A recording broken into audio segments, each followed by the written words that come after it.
দিচ্ছে, সেখানে বাংলাদেশের বর্ডার গার্ড তারা এসে বাধা দিতে এসেছিল কেন? মানে কিসের উস্কানি এটা? পায়ে পা দিয়ে ঝগড়া করার উস্কানি? একটা যুদ্ধ করানোর জন্য একটা সুরসুরি দেওয়া? ভারত তো যুদ্ধ করতে চাইছে না, কোনোভাবে কোনো পদক্ষেপ নিচ্ছে না। এটা কি ধরনের ব্যবহার হলো? এটা কি ধরনের পদক্ষেপ? কি বলবেন আপনি এটাকে? নমস্কার, আমি গর্বিত যে আমার বাংলাদেশে জন্ম হয়েছে এবং বাংলাদেশের বর্ডার গার্ড নিয়ে আমি সম্পূর্ণভাবে গর্বিত এবং আমি এই দেশকে ভালোবাসি।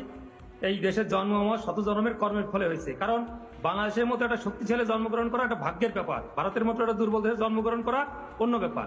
বিমল দা যে বললেন যে আমাদের যে বর্ডার গার্ডে যেটা করছেন আপনি যেটা বললেন, এখানে সীমান্তে নো ম্যান্স ল্যান্ড এবং 0 পয়েন্টের একটা ডিস্টেন্স থাকে, তারপর তার নিজস্ব জমা সেই নো ম্যান্স ল্যান্ডে 0 পয়েন্টের 0 পয়েন্টে আপনারা বেড়া দিতে পারবেন না। 2 তারিখ যখন বেড়া শুরু করেন তখন আমাদের বর্ডার গার্ডের মানে আপত্তিতে আপনারা যে বেড়া বন্ধ করছেন তখন ছিল 0 পয়েন্টে। আপনারা আজকে বেড়া শুরু করছেন, দীর্ঘদিতে কাজ চলছে, কিন্তু সেটা 0 পয়েন্ট থেকে আপনাদের সীমানায় করছে।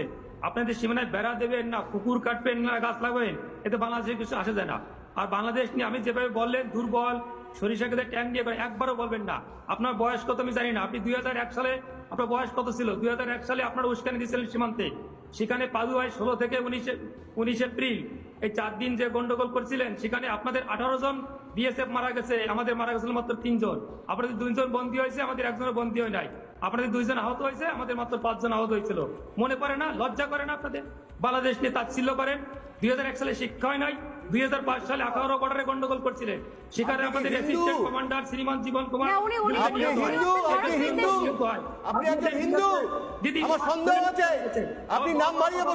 বাংলাদেশকে কত বড় ভাববে? এই বাংলাদেশ দাম দিয়ে কিনেছি, বিমল বাবুদের করুণে আমরা কিনে নাই। বিমল বাবুদের বললেন 2001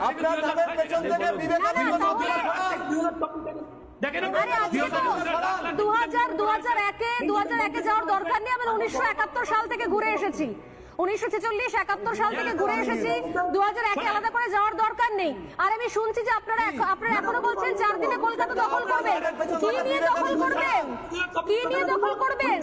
আপনারা কতখানি মানে লজ্জা ঘেন্না ভয় দিন থাকতে নয়। আমি শুনেছি আপনারা কোন জায়গা থেকে কথাগুলো বলছেন, প্রতি মুহূর্তে ভারত থেকে সহায়তা নিয়ে, ভারত থেকে সাহায্য নিয়ে আপনারা ভারতের জমিতে কাঁটাতার দেওয়া হবে কি হবে না, সেখানে কি আপনার দেশের সিকিউরিটি গার্ড ঠিক করতে আসবে? আজকে পালিয়ে গেল কেন? চোট ঠেকাতে বেড়া লাগায়। বেড়া কেন লাগায়? বেড়া চোট ঠেকাতে লাগায়। আপনারা চৌর্য বৃদ্ধি করেন বলেই ভারতকে বেড়া লাগাতে হয়েছে। আপনারা চৌর্য বৃদ্ধি করেন বলেই বেড়া লাগাতে হয়েছে।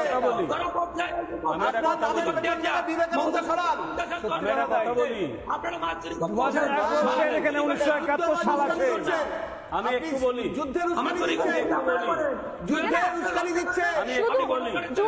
উস্কানি দিচ্ছেন। এই যে স্টুডিওতে বসে যুদ্ধের উস্কানি দিচ্ছেন, এই যে আপনাদের মোহাম্মদ ইউনূস প্রতি মুহূর্তে যুদ্ধের উস্কানি দিচ্ছে, এই যে আপনারা প্রতি মুহূর্তে বলছেন যে বন্ধু রাষ্ট্র আছে সেখান থেকে পরমাণু বোমা নিয়ে এসে আপনার ভারতে ফেলবেন, এর ফল কি হতে পারে আপনি জানেন? নরেন্দ্র বাবু, এর ফলাফলটা জানেন তো? ভারতীয় মিডিয়ায় বসে যুদ্ধের উস্কানি দিচ্ছেন, এর ফলাফলটা সামলাতে পারবেন তো? আমি আপনার কাছে আসছি, আমি আপনার কাছে আবারও আসবো, উত্তর নিয়ে নেবো। আমি আপনাকে শুনুন, একটু শুনুন, এবারে একটু শুনুন, হয়েছে? এবার একটু শুনুন। সেটা হচ্ছে যে আমার যদ্দূর মনে হচ্ছে